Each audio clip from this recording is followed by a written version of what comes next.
Good morning, everyone, and welcome to Support Someone Saturday. I'm so excited to have with us here today Amanda Brown. She is the president of the board of directors for the Noonan Syndrome Foundation. So, how are you doing today, Amanda? I'm great. How are you? Good. I'm excited to have you on at this time because it's February and it's Noonan Syndrome Awareness Month. So, I first want to tell you a little bit about Amanda, and then I'll tell you how we met. So Amanda graduated with a bachelor's degree in nursing in 2004, and she has worked in critical care for the last 17 years. Amanda has been married for 16 years. She has 11-year-old twins and a 9-year-old son. Her 9-year-old was diagnosed with Noonan syndrome when he was 4 months old. Amanda volunteered to help with the Noonan Syndrome Foundation back in 2016, and then she was elected as president in 2018. Amanda has lived in several areas in the United States, and finally, she has settled with her family in Kansas City, Missouri, in the area. She volunteers with her boys' Cub Scout and Boy Scout groups, as well as at her children's schools. And I so appreciate you coming on, Amanda. This is exciting. I started Support Someone Saturday last year during the pandemic, and I have often thought about interviewing you, and it's perfect timing because, like we said, it's Noonan Syndrome Awareness Month, and Amanda will tell us a little bit more about that in a minute. But our son, Ashton, was diagnosed in 2017 when he was 7 with Noonan syndrome. And we had prayed to meet someone in person, another child that had Noonan syndrome. And so in 2019, we went out to New Jersey, and both of our sons booked a print campaign for a pharmaceutical company, and they did something for growth hormone medication. And so we got to meet, and we also met Elise and her daughter Grace, who has Noonan's, and it was so wonderful to get all the kids together, and especially for Ashton and I, we'd never met anyone. And we just clicked, and Amanda taught us a lot because she has a medical background. And it was so good for our son to know that he's not alone in this. And our boys actually have the same type of Noonan syndrome, PTP and 11. So that was pretty cool, too. So thank you, Amanda, for your friendship. And it's good to know you're Yeah, not alone on this journey, right? absolutely. Yeah, it definitely helps. Okay, so Amanda, I know you have a medical background and your son was diagnosed a long time ago, so you probably had hmm time to research it. Can you briefly tell all of our viewers what Noonan syndrome is and why is it called Noonan's? Yeah, certainly. So, Noonan syndrome is a genetic disorder. It can be carried on through families.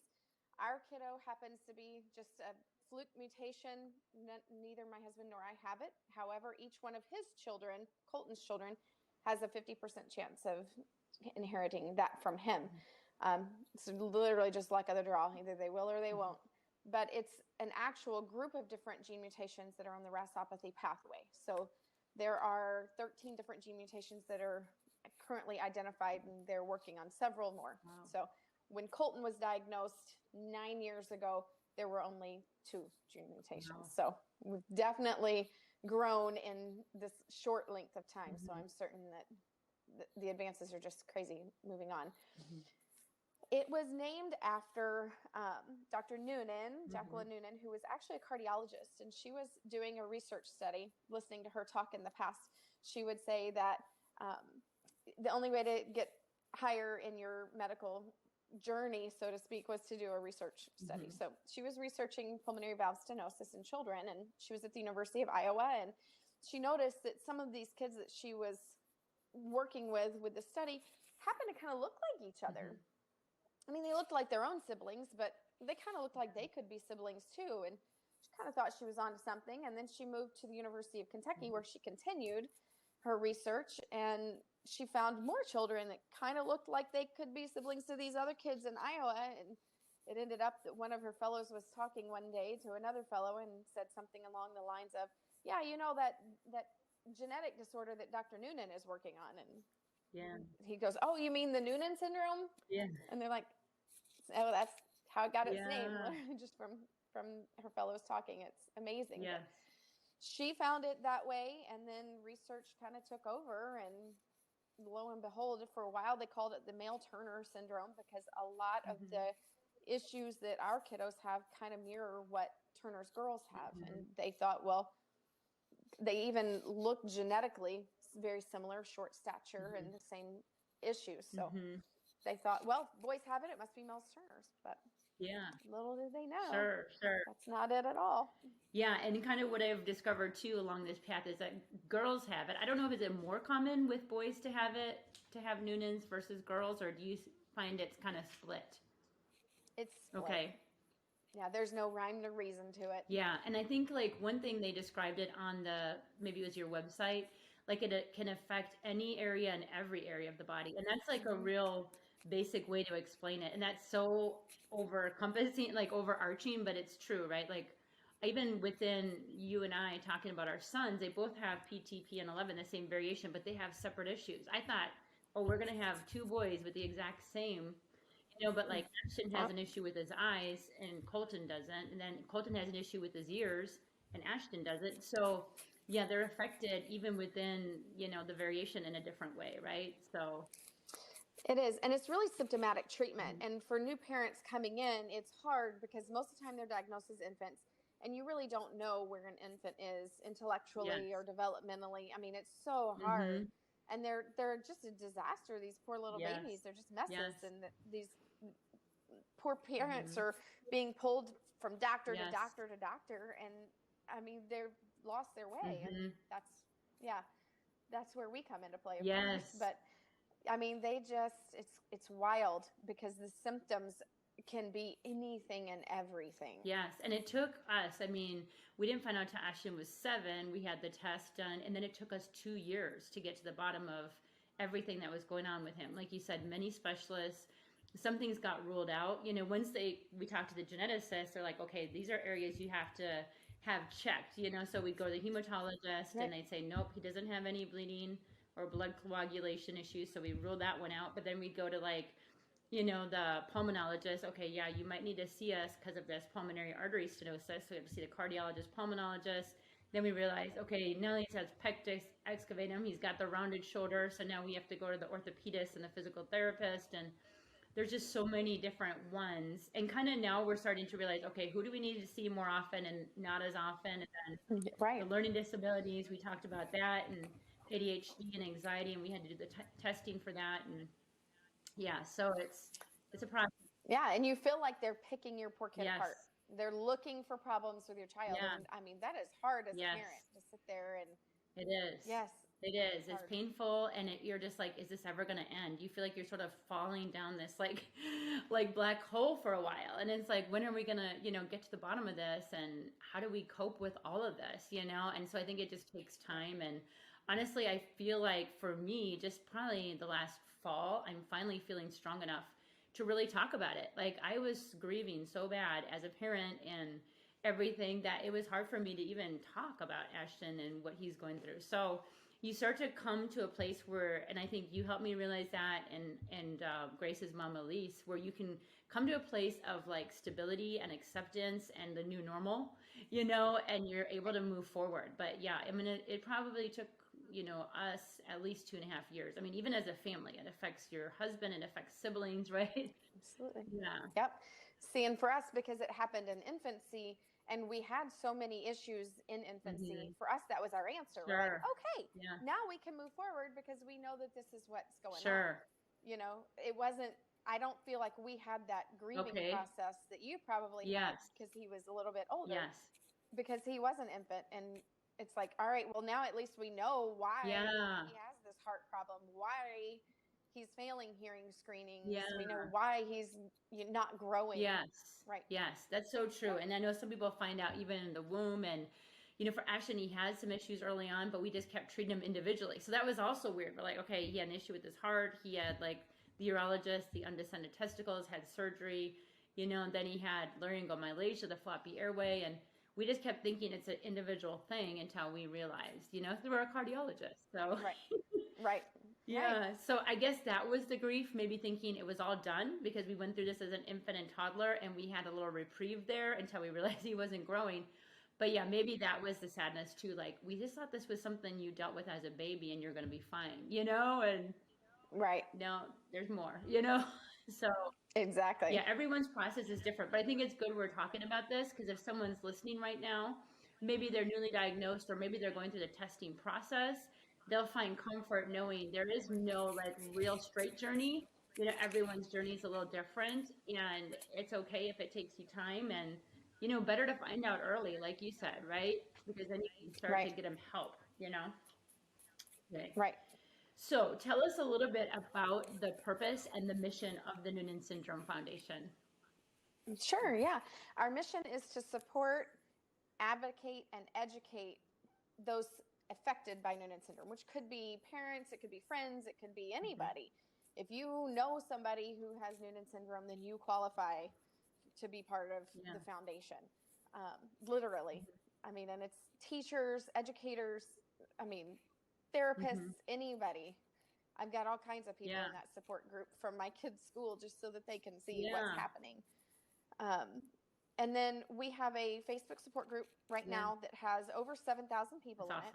When I joined the foundation back in 2016, we were just getting started. I think there was only 1,000 people when I took over everything, so to speak. So yeah, it was pretty cool how much growth that we've had, because this affects 1 in 1,500 to 1,000 kiddos or people, not just kiddos, because what we're finding is we're diagnosing a child and then we're diagnosing mom or dad or grandma and grandpa, and we can diagnose back through pictures.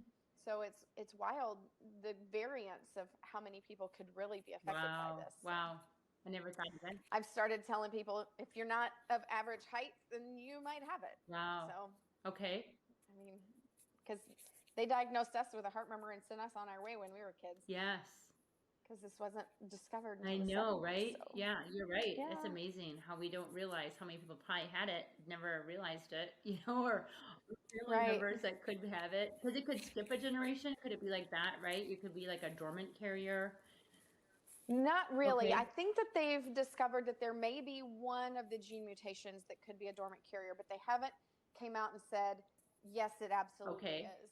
They're just kind of on the verge of thinking that this one may be it. It's a newer one.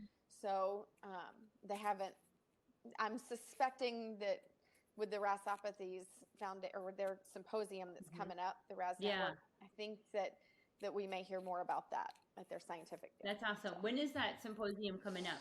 The Rasopathy? It's in July, and I believe it's going to be all virtual at this point. Okay. We'll see. I know. I went to it 2 years. Ours alternates with theirs. So because a lot of our doctors and scientists are for the same people, so it's hard to get people to travel in the same year. So we try to alternate it just to be mindful of their timing. But they, when I went to it a couple of years ago, being a nurse, I was like, all right, I'll go sit in and listen to these doctors talk. And oh my gosh, it was so over my head. Yeah, I bet. I was catching little bits and pieces of it, but it was pretty in depth when they're talking about altering genes and wow. It was pretty wild. That's the genetics, right? It's like complicated. Yeah. I needed the 5th grade version. Yes, right. Are they kind of saying like maybe in the future they could prevent it if they could alter genes within our kids, like to prevent it? Well, that's what, when I'm sitting there and I'm listening to them, I think for girls, I don't know that they could. Okay. They're talking about slowing down the pathway to lessen the effects. I could see where males carrying it on to their children, that could, because they reproduce their genetic material every so often. But with females, you're born with it. So I don't know if it's possible. Maybe during childbearing years, if you were to take something that could slow down that pathway, maybe it could prevent it. I don't know. Yeah. That's the stuff that's so over my head. Who knows what the future holds, right? Right. It does seem somewhat promising that there could be, changes or things on the horizon. Awesome. Absolutely. Okay, so say someone's listening right now and they have a child that's been diagnosed, or maybe they're in the process of figuring it out. Maybe the doctor has said your child may have Noonan's. They want to get connected. What is the best way to connect with the Noonan Syndrome Foundation? Can you share with us? Yeah, I would start with the website. It's www.teamnoonan.org. They could reach out to me directly at amanda@teamnoonan.org. Just email me and I can definitely give you guys the Okay. links. When you get to the website, there's a place for support groups. Mm-hmm. You click on that, and that will get you directly into our Facebook support Good. group. There's certain questions that you have to answer. We get a lot of spam. Yeah, So that makes answer sense. the questions. Okay, perfect. Yeah. Thank you for Yeah. sharing that, and we'll post those for sure on this video so people can see them. That's awesome. Sure. Now, let me ask you, say someone is watching this and they realize their son or daughter maybe is not growing as quickly as they think, and they're kind of in that questioning phase, because, you know, this is a huge thing that people go through, and there's not only many variants of Noonan syndrome, but there's so many genetic, or what do you call them, growth hormone disorders, right? Like a huge list of those. Mm-hmm. So what would you suggest? Right. I mean, being that you've been down this road and you talk to parents, like, what would you suggest people do if they notice their child is not growing as quickly as they should be? First of all, you have to stay on top of doctors. Okay. As a parent of a child of a rare disease, Mm-hmm. I have learned that the doctors don't know much about his disorder nor any other of the rare disorders. Mm-hmm. We literally have to educate the doctors on what's going on. Yeah. So stay on top of it, ask questions, and just tell them what you want. Doctors are very willing to do what we want them to do. If we know what's going on, we're the ones who know our child the best. So if you think that your kid's not growing, ask to go see an endocrinologist. Yeah.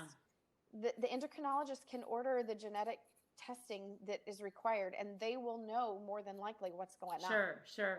That makes a lot of sense. And it's kind of like you said, like, you have to be an advocate for your own child, right?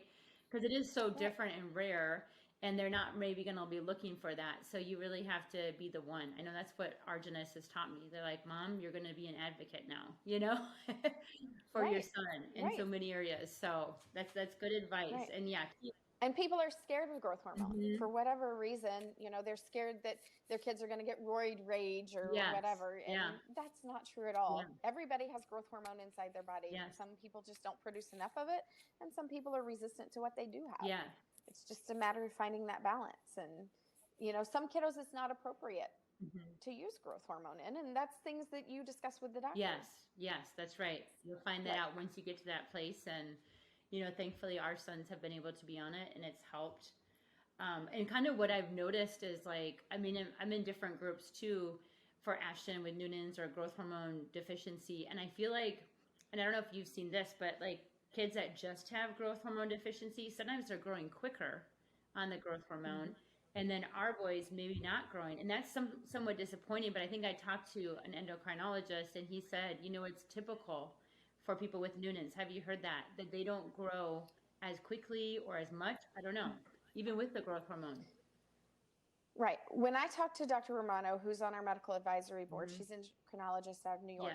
When I discussed it with her, I was actually at our 2018 conference, and she's like, how's he doing? I said, you know, we just decided to take a break from the growth hormone because we felt like he wasn't really growing. And she's like, why would you do that? Yeah. I'm like, well, because we felt like he wasn't really growing. And why do we want to continue with nightly shots if it's not working? She goes, well, what's his IGF level? I'm like, I don't know. They've never tested it. She goes, what do you mean they've never tested it?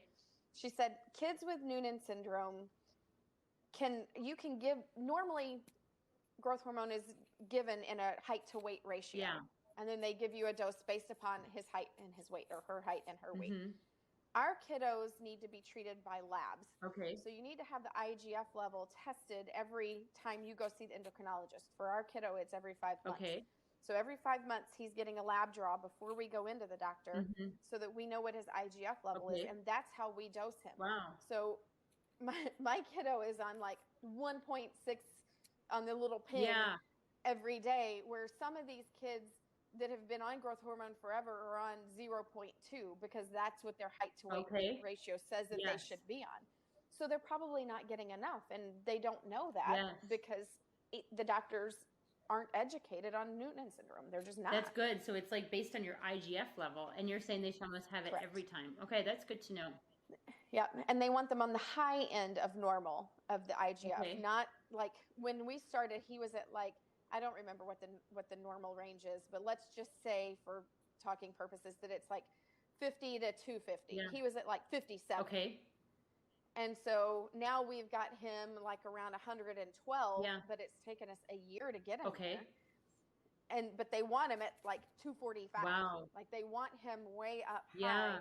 And that's where we'll start to see that catch-up growth Okay. is whenever we get their IGF level up that high. Okay. That's good to know. Thank you for explaining that. That even helps for me to Yeah. understand with Ashton to Sure. talk to the endo. Thank you for that. Yeah. Yeah.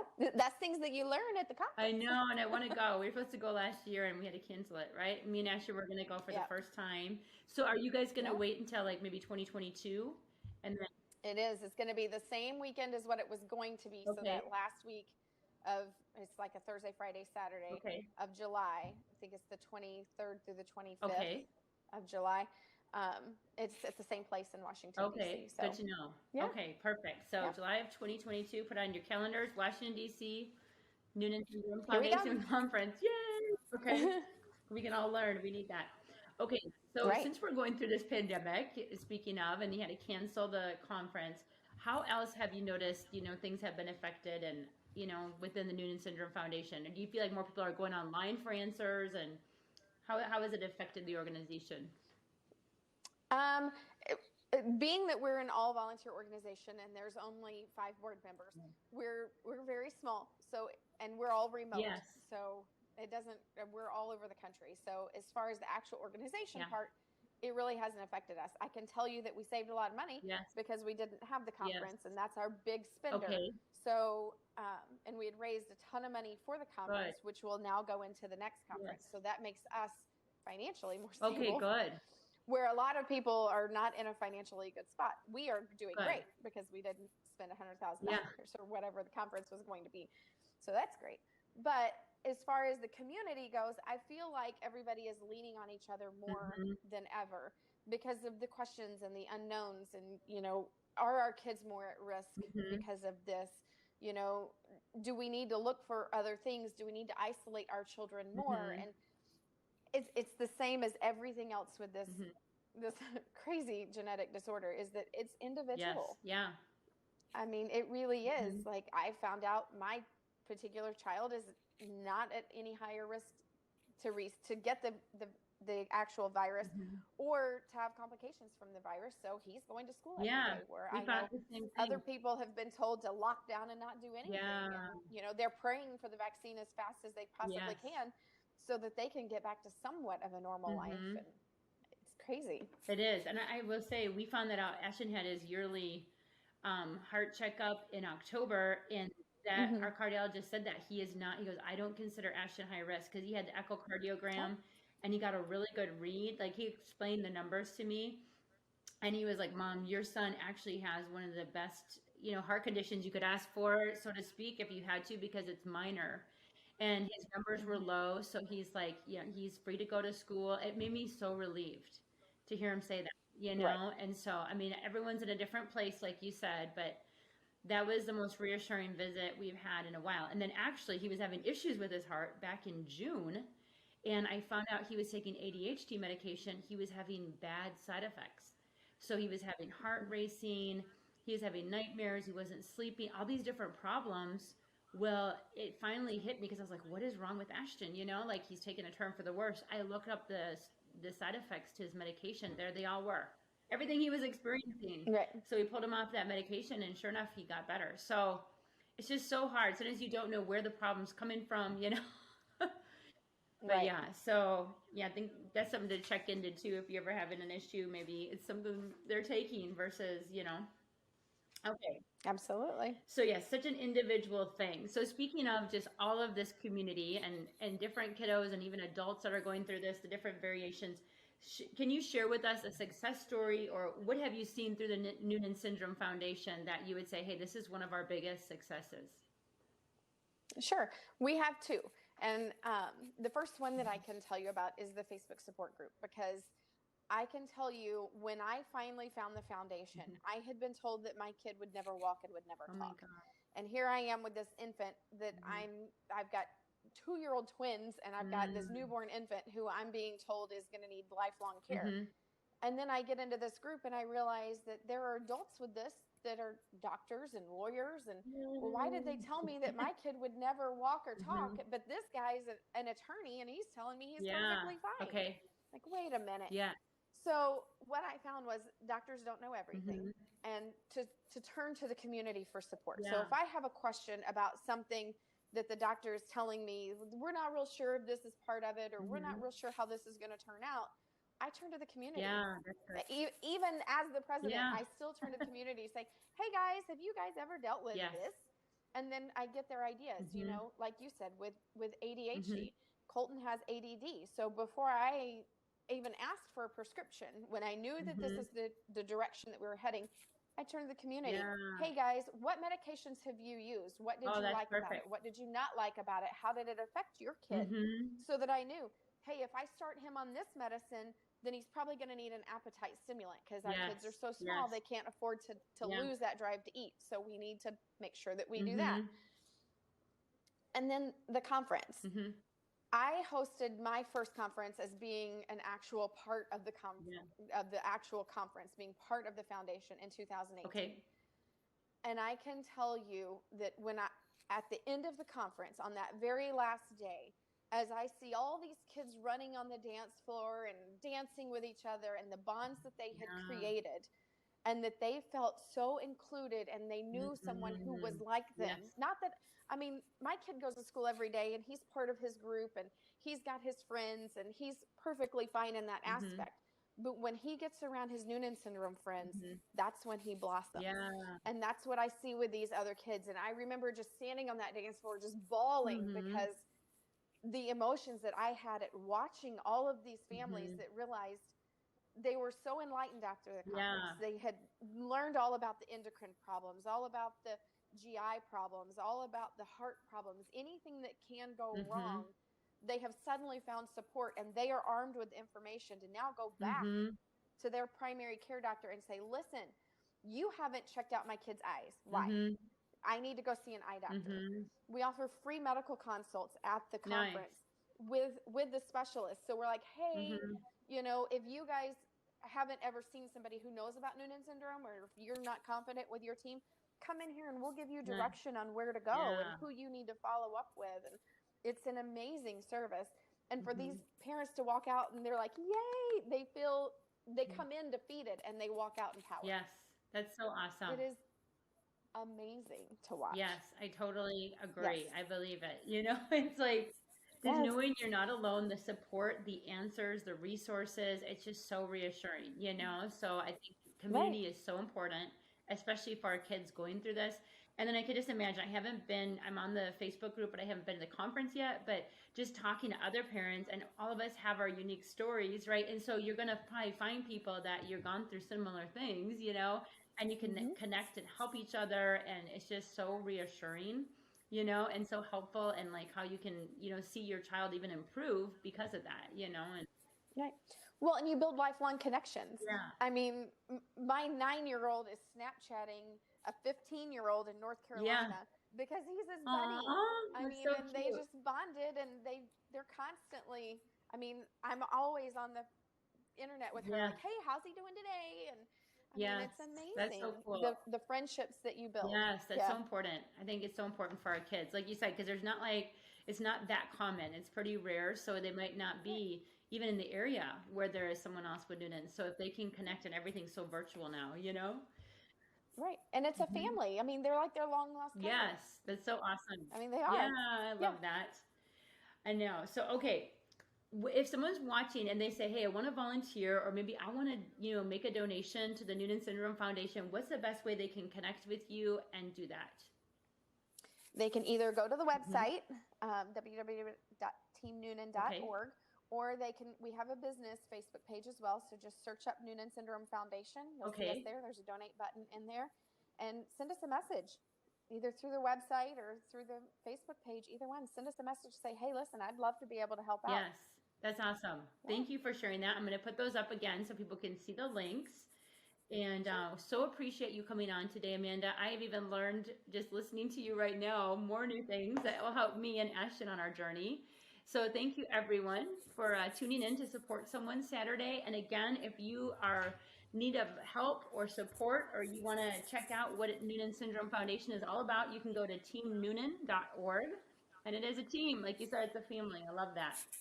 And then I will also support post other links that you can get support from. I know Amanda sent me some of those. So whether you're adult facing Noonan syndrome or whatever you may be going through, there's someone out there to help you. So you're not alone. So thank you so much, Amanda. Appreciate you joining us.